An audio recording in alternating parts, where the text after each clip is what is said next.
సమయానికి చేతికందని జీతం, లక్షల రూపాయల డబ్బు కళ్ళ ముందే కనిపిస్తున్నా రూపాయి కూడా వాడుకోలేని నిస్సహాయత.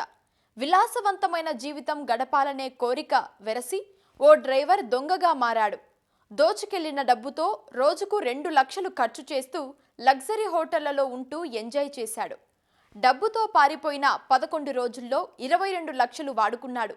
చివరకు ప్రియురాలి కారణంగా పోలీసులకు దొరికి జైలు జీవితం గడుపుతున్నాడు. ఇంతకీ అతను దోచుకెళ్లిన డబ్బు ఎక్కడిది? ఎలా దొరికాడు? అసలు ఓ డ్రైవర్ దొంగగా ఎందుకు మారాడు?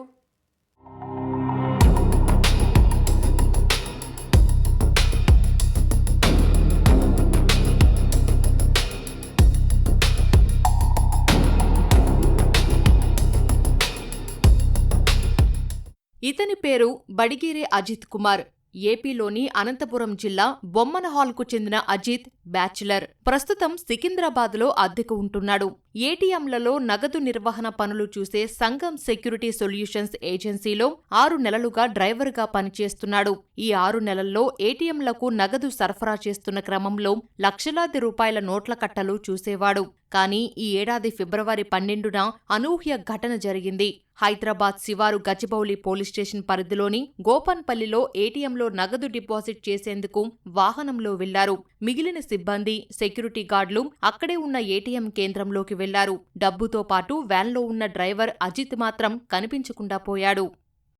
ఒకటిగా ఉన్నది ఆ దుర్బుద్ధి అనిపించి ఆ ఉన్న క్యాష్ ఒక అరౌండ్ బాగానే ఉండుంటది అని చెప్పేసి ఆ ఒక ట్రంక్ బాక్స్ లో ఉంటది అతని దగ్గర. అది ముందుకు ఆ వెహికల్ తీసుకుని ముందుకు వెళ్ళిపోవడం జరిగింది. కాసేపటికి ఎవరు అబ్జర్వ్ చేస్తలేరని అలానే కంటిన్యూ చేసి కొంత దూరం వెళ్ళిన తర్వాత వీళ్ళు మా వెహికల్ బయట కనబడట్లేదని వీళ్ళ తోటి సిబ్బంది ఫోన్ చేస్తే నా ఫ్రెండ్స్ తోటి జస్ట్ పక్కనే వచ్చారు, ఫ్రెండ్స్ తోటి టీ తాగుతున్నాను అని చెప్పి వాళ్ళకి అట్లా ఒక 2 అవర్స్ అటు ఇటుగా నమ్మబలికి అటు ఇటు 1.5 అవర్ 2 అవర్స్ తిప్పిన తర్వాత వీళ్ళకి అర్థమైంది ఏదో మిస్చీఫ్ జరిగి ఉంటుంది అని చెప్పేసి వెంటనే వాళ్ళు పోలీసు వారికి సమాచారం అందించడం జరిగింది. ఆ సమాచారం అందించడంలో ఉన్న ల్యాబ్స్ ఆ టైం గ్యాప్ని ఆసరాగా తీసుకొని ఇటు వెహికల్ని ఏటీఎం ఈ క్యాష్ డిపాజిట్ చేసే వెహికల్ని గద్దరు చౌరస్తా దాకా వచ్చి అక్కడ సైడ్కి పార్క్ చేసి వదిలేసేసి ఆ ట్రంక్ బాక్స్ తీసుకొని అక్కడ కొద్ది దూరం వెళ్ళి ఒక ఆటోను మాట్లాడుకొని ఇక్కడ నుంచి పారిపోవడం జరిగింది.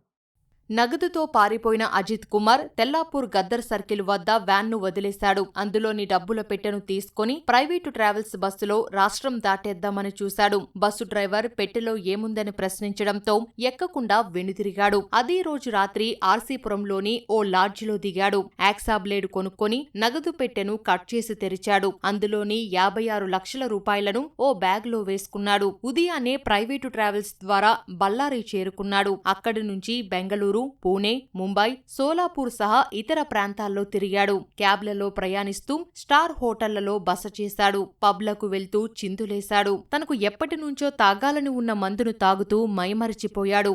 ఇదంతా చేసేందుకు దోచుకెళ్లిన 56 లక్షల్లో సగటును రోజుకు 2 లక్షల రూపాయలు ఖర్చు చేశాడు.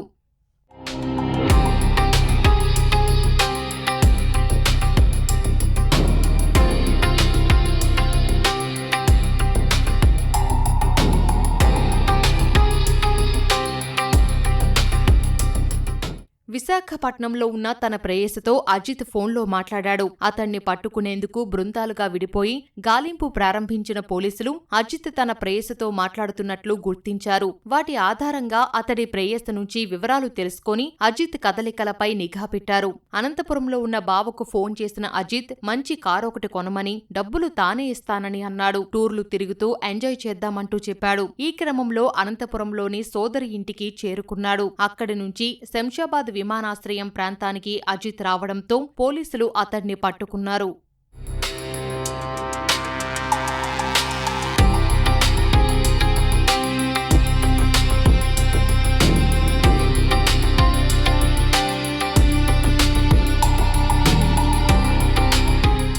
అజిత్కు సంఘం ఏజెన్సీ నుంచి 3 నెలల జీతం రాలేదని తెలిసింది. జీతం సమయానికి రాకపోవడం, తన సామర్థ్యానికి మించి విలాసవంతమైన జీవితం గడపాలనే ఆశ, లక్షల కొద్దీ నోట్ల కట్టలు కనిపించడం, వ్యాన్ డ్రైవరే కావడంతో కాపలా సిబ్బంది కూడా నమ్మి పక్కకు వెళ్లడంతో అదే అదునుగా భావించిన అజిత్ మనసులో దొంగతనం ఆలోచన పుట్టింది. ఫలితంగా 56 లక్షలతో ఉడాయించి 22 లక్షలు నీళ్లల్లాగా 11 రోజుల్లో ఖర్చు చేశాడు. అరెస్టు అనంతరం అతడి నుంచి పోలీసులు 34 లక్షల రూపాయలు రికవరీ చేసి రిమాండ్కు తరలించారు. ప్రైమరీగా జరిగిన ఇన్వెస్టిగేషన్లో జల్సాలకు ఖర్చు అవుతుందని చెప్తున్నాడు, కానీ మళ్ళీ మనం పోలీస్ కస్టడీ తీసుకొని ఇంకా విచారించాల్సి ఉంది. ఎందుకంటే అంత ఖర్చు పెట్టడం కూడా సాధ్యం కాదు. కాబట్టి మళ్ళీ ఎక్కడైనా ఇంకా రిమైనింగ్ అమౌంట్ ఏమన్నా దాచిపెట్టి ఉండే అవకాశం ఉంటుందా అనేది మళ్ళీ పోలీస్ కస్టడీలో విచారణ చేయడం జరుగుతుంది. ఛాన్స్ ఉంది. ఇప్పుడైతే మనకు యాజ్ ఇట్ ఈస్ అతనితో పాటు దొరికిన క్యాష్ ఇది. ఇంకెక్కడైనా దాచిపెట్టాడా, ఎవరికైనా వాళ్ళ బంధువులకు కానీ ఇంకెవరైనా దగ్గర వాళ్ళకి కానీ ఏమైనా అమౌంట్ ఇచ్చాడా అనేది ఫర్దర్ ఎంక్వైరీలో ఇన్వెస్టిగేషన్లో తెలుస్తుంది. అజిత్ నగదుతో పారిపోయిన 2.5 గంటల తర్వాత సెక్యూరిటీ ఏజెన్సీ ఫిర్యాదు చేయడంతో పాటు డ్రైవర్ల నియామకంలో సరైన జాగ్రత్తలు తీసుకోలేదనే ఉద్దేశంతో పసరా చట్టం ప్రకారం సంస్థపై కూడా చర్యలు తీసుకుంటామని పోలీసులు స్పష్టం చేశారు. ఇప్పటికి కేసెస్ ఏమీ లేవు, కానీ ఎలోన్ అండ్ ఎలోపు లివింగ్ ఉంది అతన్ని. ఒంటరిగా గడపడము, ఒంటరి జీవితమే ఎక్కువగా కనబడింది. తర్వాత ఎక్కడ కూడా ట్రాక్ ఎక్కువ పెద్దగా వేరే వాళ్ళతో సంబంధాలు లేవు, చాలా తక్కువ ఉంది. ఒక ఎవరో లవర్ ఉండడంతో మాకు కొంత ట్రాక్ దొరికింది, కానీ లేకపోతే కొంత ఇబ్బందికరం అవుతుంది. అల్టిమేట్గా దీంట్లో మా తరపు నుంచి అంటే సెక్యూరిటీ సిబ్బంది, సెక్యూరిటీ ఏజెన్సీస్ కానీ ఇలాంటి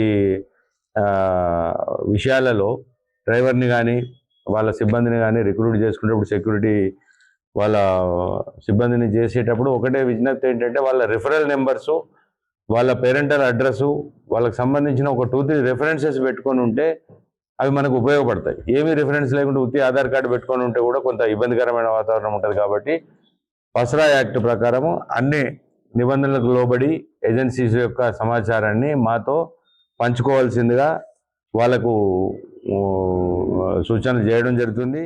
ఏటీఎంలలో డబ్బులు నింపే సంస్థలు సరైన జాగ్రత్తలు తీసుకోవాలని, డ్రైవర్లు, సిబ్బంది నియామకాలకు సంబంధించి నిబంధనలు పక్కాగా పాటించాలని పోలీసులు సూచించారు.